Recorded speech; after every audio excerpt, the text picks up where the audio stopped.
Hello बेटा, good morning. बेटा हम 12th चैप्टर कर रहे हैं वेक्टर्स का, जिसमें पिछले वीडियो में आपको डेफिनेशन वगैरह समझाई थी, वेक्टर के बारे में बताया था, डायरेक्ट लाइन सेगमेंट के बारे में बताया था, जीरो वेक्टर क्या होता है, यूनिट वेक्टर क्या होता है, दो वेक्टर इक्वल कब होते हैं।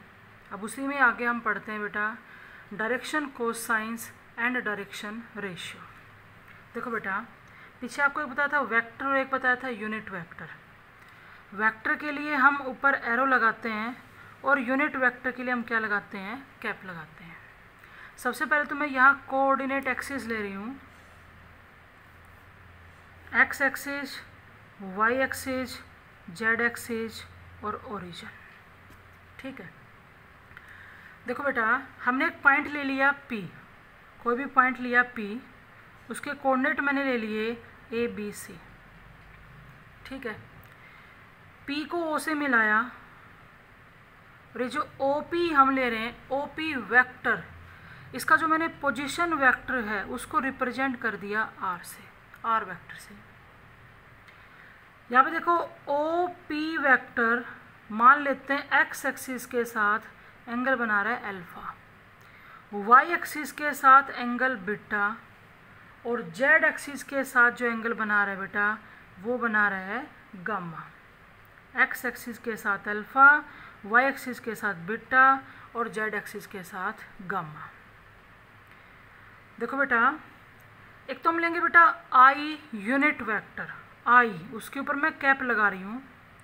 आई जो है वो यूनिट वेक्टर होता है अलोंग एक्स एक्सिस, जे यूनिट वेक्टर होता है अलोंग वाई एक्सिस और के यूनिट वेक्टर होता है अलोंग जेड एक्सिस। मैं सभी के साथ यूनिट वेक्टर वर्ड बोल रही हूँ, सभी के ऊपर क्या लगाई जा रही है, कैप। वेक्टर के लिए एरो लगाते हैं और यूनिट वेक्टर के लिए क्या लगाते हैं, कैप। अगर हम यहाँ पे बेटा OP वेक्टर की बात करें, OP जिसको हम किससे रिप्रेजेंट कर रहे हैं, R वेक्टर से, तो उसको वेक्टर फॉर्म में कैसे लिखेंगे, AI प्लस में BJ प्लस में CK, यानी कि एक्स कोऑर्डिनेट इनटू में नहीं बोलेंगे हम इसको, ये जो I लिख रही है इसकी मल्टीप्लाई में नहीं है। क्या बताया, I यूनिट वेक्टर है along x axis, J unit vector along y axis और K unit vector along z axis. मेरे कहने का मतलब है P हमारे पास एक पॉइंट है, अगर हम उसको वेक्टर फॉर्म में रिप्रेजेंट करते हैं तो हम लिखेंगे AI plus BJ plus CK। यहाँ पे बेटा OP ने जो एक्स एक्सिस के साथ एंगल बनाया अल्फा, वाई के साथ एंगल बनाया बीटा और जेड के साथ एंगल बनाया गामा। इन एंगल्स को डायरेक्शन एंगल कहते हैं। इन एंगल्स को क्या कहेंगे, हमें डायरेक्शन एंगल कहेंगे। अब देखो बेटा, हम मेनली पढ़ना क्या चाह रहे थे, डायरेक्शन रेशियो और डायरेक्शन कोसाइन। उससे पहले सुनो, जैसे बेटा हम पीछे डिस्टेंस फॉर्मूला पढ़ते थे, आपसे कोई यूँ कहे OP डिस्टेंस बताओ, OP वेक्टर की लेंथ निकालनी हो, वेक्टर छोड़ो आप एक बार, अगर आपको OP डिस्टेंस निकालने के लिए कहा जाए तो O तो ओरिजिन है, तो वहाँ पर तो आपका पॉइंट क्या हो जाएंगे, 0 0 0 और P के पॉइंट हमने क्या ले रखे हैं बेटा, कोऑर्डिनेट ABC। अगर तुम यहाँ से OP डिस्टेंस निकालोगे तो 2 पॉइंट डिस्टेंस का फॉर्मूला होता है x2 माइनस x1 का स्क्वायर, तो यहाँ से क्या आएगा a माइनस 0 का स्क्वायर यानी a स्क्वायर, b माइनस 0 का स्क्वायर b स्क्वायर और c माइनस 0 का स्क्वायर c स्क्वायर। ये तो हो गया 2 पॉइंट डिस्टेंस फॉर्मूले से OP की लेंथ। लेकिन अगर हम वेक्टर की फॉर्म में बात करें, हमें OP वेक्टर की लेंथ निकालनी हो, मैग्नीट्यूड निकालना हो, R वेक्टर से रिप्रेजेंट कर रखा है तो कैसे लिखेंगे, मैग्नीट्यूड ऑफ वेक्टर R। तो किसी भी वेक्टर की लेंथ निकालने का या मैग्नीट्यूड निकालने का क्या फॉर्मूला होता है बेटा, अंडर द रूट I के कोफिशिएंट का स्क्वायर, J के कोफिशिएंट का स्क्वायर और प्लस में K के कोफिशिएंट का स्क्वायर। तो root A square plus B square plus C square जो है वो इस वेक्टर की लेंथ है, इनिशियल से टर्मिनल तक का क्या है, डिस्टेंस। डिस्टेंस यहाँ पर भी यही आ रहा था, लेकिन ये 2 पॉइंट डिस्टेंस फॉर्मूले से था। यहाँ पर हम बात करें, अगर हमें कोई वेक्टर दिया जाए तो हम उसकी लेंथ कैसे निकालेंगे, उसका मैग्नीट्यूड कैसे निकालेंगे क्योंकि डायरेक्शन कोसाइन पे जाने के लिए हमें यूनिट वेक्टर चाहिए और यूनिट वेक्टर के लिए फिर हमें मैग्नीट्यूड आना चाहिए। एक एग्जांपल देखो, जैसे मैंने कोई भी वेक्टर ले लिया A, उसको लिखा बेटा 2i प्लस में 2j प्लस में k, वेक्टर फॉर्म में रिप्रेजेंट कर दिया। अगर पॉइंट की फॉर्म में बोलेंगे तो क्या बोलेंगे 2 2 1, यानी कि उस पॉइंट के कोऑर्डिनेट अगर लिखेंगे तो क्या लिखे जाएंगे 2 2 1, जैसे ये पॉइंट की फॉर्म में था और ये हमने वेक्टर की फॉर्म में लिखा था। अगर आपसे यूँ कहा जाए ए वेक्टर का मैग्नीट्यूड निकालो, लेंथ निकालो, तो वही फॉर्मूला लगा दो, अंडर द रूट आई के कोफिशिएंट का स्क्वायर प्लस में जे के कोफिशिएंट का स्क्वायर और प्लस में के कोफिशिएंट का स्क्वायर, तो ये अंडर द रूट 9 आएगा और 9 का रूट क्या होता है 3, यानी वेक्टर ए का मैग्नीट्यूड कितना है 3, उसकी लेंथ कितनी है 3। अब हम धीरे धीरे आते हैं डायरेक्शन रेशियो और डायरेक्शन कोसाइन पे। देखो बेटा, जैसे आर वेक्टर है आपका a i plus b j plus c k, हमने उसका मैग्नीट्यूड भी निकाल लिया under the root A square plus B square plus C square.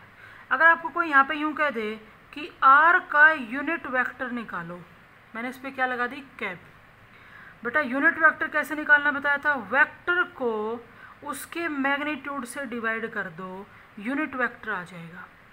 अब वेक्टर क्या था ए आई प्लस में बी जे प्लस में सी के, और उसका मैग्नीट्यूड क्या आया under the root A square plus B square plus C square. यहाँ से हम इसको सेपरेट करके लिख देंगे, सॉरी बेटा ये क्या पाएगी यहाँ पे, सेपरेट करके लिख देंगे क्या ए अपॉन में under the root A square plus B square plus C square i. कभी भी आप इस आई को इनटू में मत बोल देना।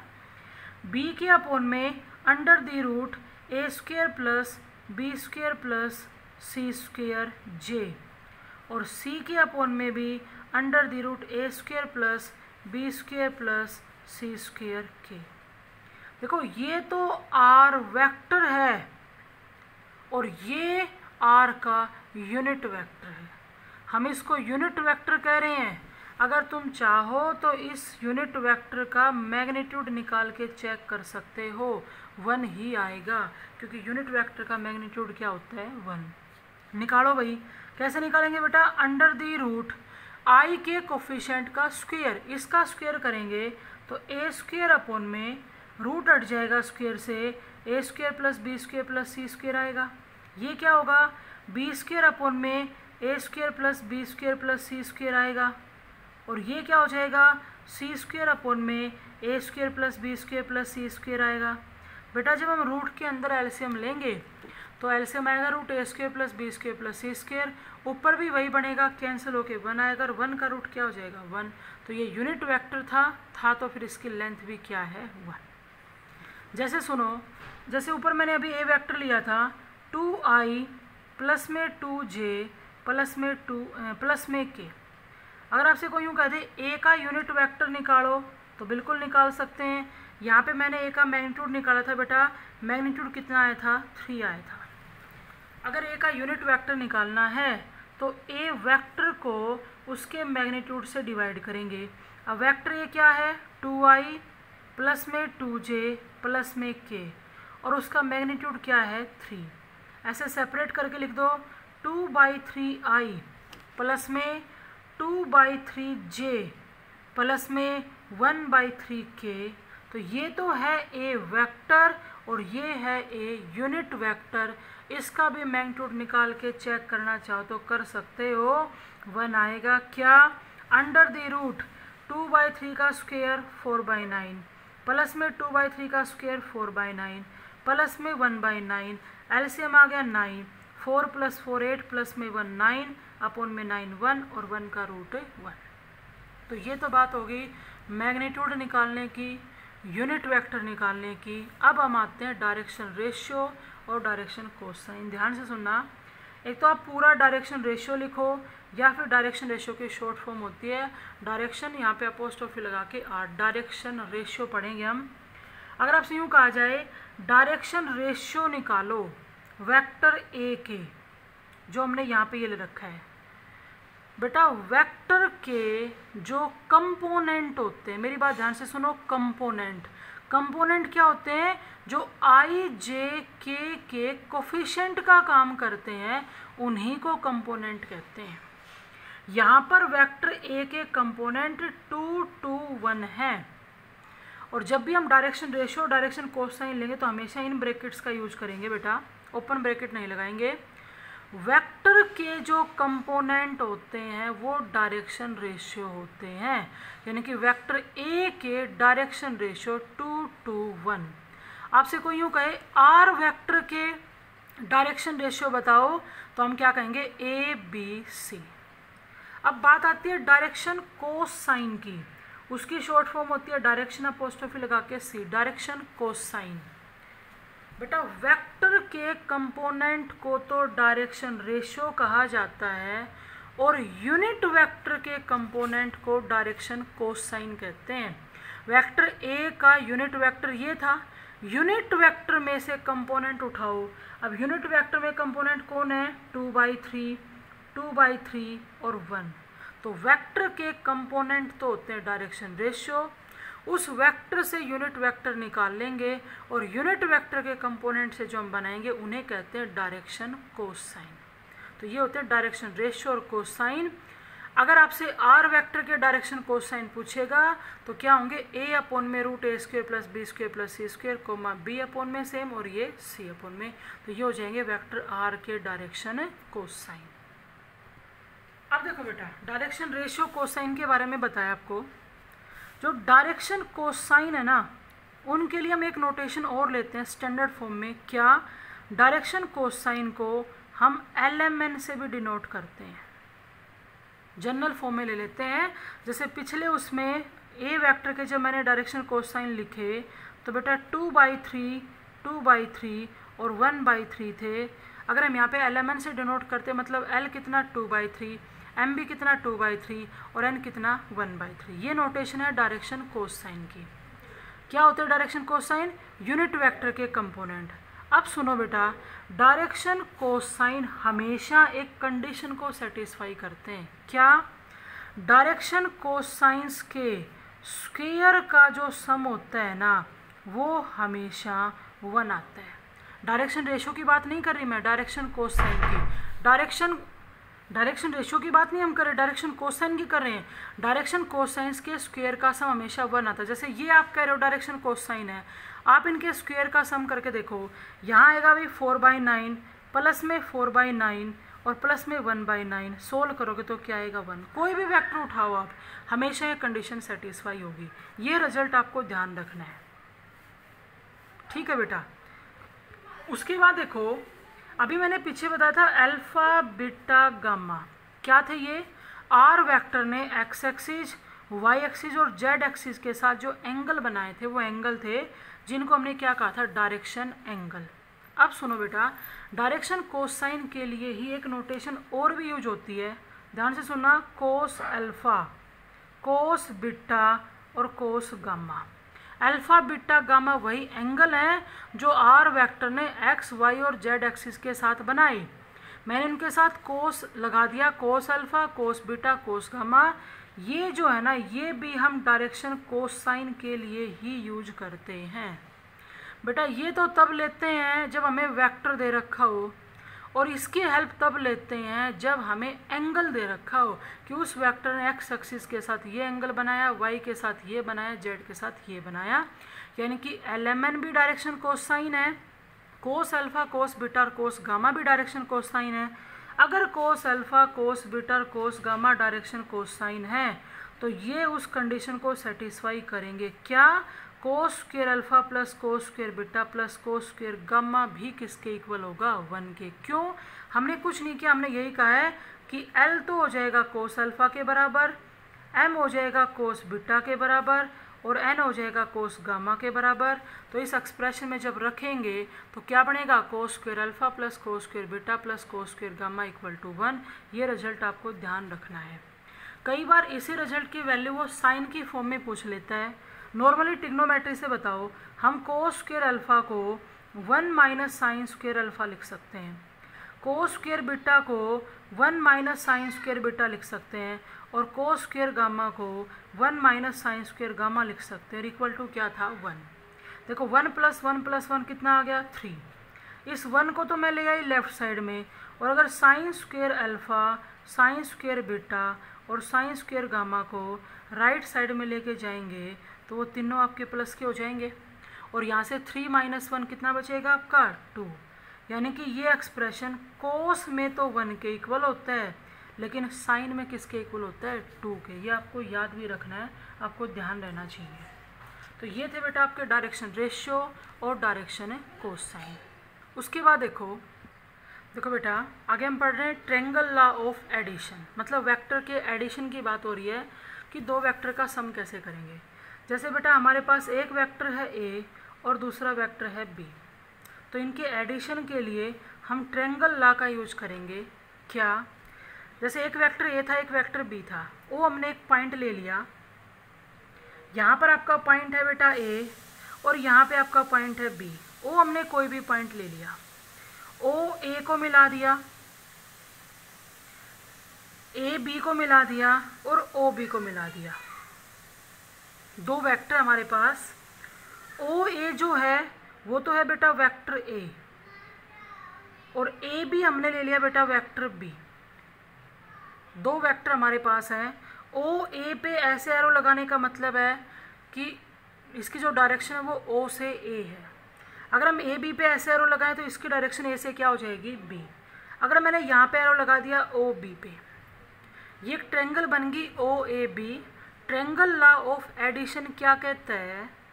अगर हमें ओ बी वेक्टर निकालना है, हमें ओ बी वेक्टर निकालना है, तो हम यहाँ ओ से चलना शुरू करें, उसको हम क्या लिख सकते हैं? ओ ए वेक्टर प्लस में a b vector, o a vector plus में ए बी वेक्टर। तो ये है ट्रायंगल लॉ ऑफ एडिशन। अब ओ ए वेक्टर को क्या ले लिया हमने? वेक्टर ए, और ए बी वेक्टर को हमने क्या ले लिया? Vector b. तो ओ बी वेक्टर किसके इक्वल आएगा? वेक्टर ए प्लस में वेक्टर बी। तो ये है आपका ट्रायंगल लॉ ऑफ एडिशन। देखो बेटा यहाँ से आगे हम इसका यूज भी करेंगे। ओ ए और ए बी के अंदर जो इसका टर्मिनल पॉइंट है वही दूसरे का क्या है? Initial point. अगर एक वेक्टर का टर्मिनल पॉइंट दूसरे का इनिशियल पॉइंट सेम होते हैं तो हम उनसे कॉमन वेक्टर लिख सकते हैं। कॉमन वेक्टर कैसे लिखा जाएगा? पहले वाले का इनिशियल ले लो और दूसरे वाले का टर्मिनल, उससे वेक्टर लिखा जाएगा ओ बी। जैसे बेटा कभी यूँ लिख दिया जाए ए बी वेक्टर प्लस में बी सी वेक्टर, तो ट्रायंगल लॉ ऑफ एडिशन से हम इसको ए सी वेक्टर कह सकते हैं। क्यों? क्योंकि इसका टर्मिनल और इसका इनिशियल सेम है, तो इन दोनों से कॉमन वेक्टर क्या बन जाएगा? ए सी वेक्टर। तो ये था आपका ट्रायंगल लॉ ऑफ एडिशन। उसके बाद आता है बेटा parallelogram law of addition. Parallelogram law of addition क्या है? जैसे हमने एक पैरेललोग्राम ले ली, ठीक है, ये पॉइंट ले लिया ओ, ये ले लिया ए, ये ले लिया बी और ये ले लिया सी। बेटा मैंने ओ ए को ले लिया वेक्टर ए और ओ सी को ले लिया वेक्टर बी। अब पैरेललोग्राम के अंदर अपोजिट साइड क्या होती हैं? पैरेलल भी होती हैं और इक्वल भी होती हैं। तो ये भी आपका वेक्टर ए हो जाएगा और ये ओ सी और ए बी पैरेलल हैं, तो ये आपका हो जाएगा vector b. Parallelogram law of addition क्या कहता है? जैसे हमने एक डायगोनल ड्रॉ कर लिया भाई ओ बी, ठीक है। अगर हम यहाँ से ओ बी वेक्टर निकालें तो बेटा पैरेललोग्राम लॉ ऑफ एडिशन के अंदर भी ट्रायंगल लॉ ऑफ एडिशन लगेगा। आप सुनो ध्यान से, ओ बी वेक्टर आप ओ ए बी ट्रायंगल की हेल्प से निकाल सकते हैं और अगर चाहें तो आप ओ बी वेक्टर को ओ बी सी ट्रायंगल की हेल्प से भी निकाल सकते हैं। अगर आप ओ ए बी ट्रायंगल की हेल्प से निकालते हो तो ओ बी वेक्टर को हम क्या लिख सकते हैं? ओ ए वेक्टर प्लस में ए बी वेक्टर, जहाँ पे ओ ए क्या है? वेक्टर ए और प्लस में ए बी क्या है? Vector b. तो ये है आपका पैरेललोग्राम लॉ ऑफ एडिशन, जिसके अंदर भी हम ट्रायंगल लॉ ऑफ एडिशन ही यूज कर रहे हैं। उसके बाद देखो बेटा फिर आता है कि वेक्टर एडिशन की प्रॉपर्टी आती हैं। सबसे पहली प्रॉपर्टी आती है कॉम्यूटेटिव की। ये हम मैट्रिक्स के अंदर भी पढ़ते हैं कॉम्यूटेटिव वाला। अब हम पढ़ रहे हैं वेक्टर में। जैसे बेटा हम यूँ कहते हैं भाई 3 + 5 बराबर होता है 5 + 3 के। इसका मतलब नंबर्स एडिशन के रिस्पेक्ट में कॉम्यूटेटिविटी को होल्ड करते हैं। आज हम बात कर रहे हैं वेक्टर की। बेटा जो वेक्टर होते हैं ना वो भी एडिशन के रिस्पेक्ट में कॉम्यूटेटिविटी को होल्ड करते हैं, यानी कि vector a plus vector b लिखो या vector b plus vector a लिखो, एक ही बात होती है। उसके बाद आती है बेटा एसोसिएटिविटी। एसोसिएटिव में क्या होता है, जैसे मैं यूँ लिखूँ 2 + 3 प्लस में 5 इक्वल होगा 2 + 3 + 5 के। अब देख लो 2 + 3 5, 5 + 5 10, यहाँ से 3 + 5 8 और 8 और 2 10। तो इन्हें क्या कहा जाएगा कि नंबर्स एडिशन के रिस्पेक्ट में एसोसिएटिविटी को होल्ड करते हैं। एसोसिएटिविटी हम 3 पे लगाते हैं। ऐसे वेक्टर में क्या हो जाएगी कि हम वेक्टर ए में वेक्टर बी ऐड कर दें और उसके बाद उसमें सी वेक्टर ऐड करें, या पहले बी और सी वेक्टर का सम करें और उसके बाद उसमें ए वेक्टर ऐड करें। तो ये होती है वेक्टर की एडिशन के रिस्पेक्ट में एसोसिएटिविटी। एडिशन के रिस्पेक्ट में हम बात कर रहे हैं बेटा। उसके बाद देखो बेटा फिर आती है एडिटिव आइडेंटिटी। जैसे बेटा आपसे यूँ कहे कि भी 5 की एडिटिव आइडेंटिटी क्या होगी, तो बेटा एडिटिव आइडेंटिटी होती है 0। सभी नंबर्स की एडिटिव आइडेंटिटी होती है 0। और अगर मल्टीप्लिकेटिव की बात करें तो मल्टीप्लिकेटिव आइडेंटिटी होती है 1। यानी कि आइडेंटिटी का काम क्या होता है, उस नंबर पे कोई भी इफेक्ट नहीं पड़ना चाहिए। अगर बात वेक्टर की आती है तो वेक्टर ए के अंदर ऐसा कौन सा वेक्टर ऐड करें कि उस वेक्टर पे कोई इफेक्ट ना पड़े, तो वेक्टर होगा आपका 0 वेक्टर। तो 0 वेक्टर वेक्टर्स की एडिटिव आइडेंटिटी होती है। उसके बाद आता है बेटा एडिटिव इनवर्स। इनवर्स सुनो, इनवर्स का काम क्या हो, जैसे नंबर्स पे बात करें बेटा 5 के एडिटिव इनवर्स का काम वही करेगा जो 5 को उसकी एडिटिव आइडेंटिटी 0 तक पहुंचाएगा। तो कौन पहुंचाएगा, -5 5 का एडिटिव इनवर्स होता है। अगर हम यूँ कहें भी 5 के मल्टीप्लिकेटिव इनवर्स का काम कौन करेगा, तो मल्टीप्लिकेटिव इनवर्स का काम वो करेगा जो उसको मल्टीप्लिकेशन की आइडेंटिटी 1 तक पहुंचाएगा। तो इसको 1 तक कौन पहुंचाएगा, 1/5। अब बात आती है बेटा वेक्टर्स के अंदर। वेक्टर ए के एडिटिव इनवर्स का काम वो करेगा जो इसको वेक्टर्स की एडिटिव आइडेंटिटी 0 तक पहुंचाएगा। और ये काम कौन करेगा, minus of vector A, negative of vector A. तो वेक्टर ए का एडिटिव इनवर्स है minus vector A. Vector A का एडिटिव आइडेंटिटी की बात करें तो वो कौन है बेटा, 0 वेक्टर। तो ये थी इसकी एडिटिव प्रॉपर्टी। उसके बाद बेटा हम इसकी एक्सरसाइज शुरू करेंगे नेक्स्ट वीडियो के अंदर।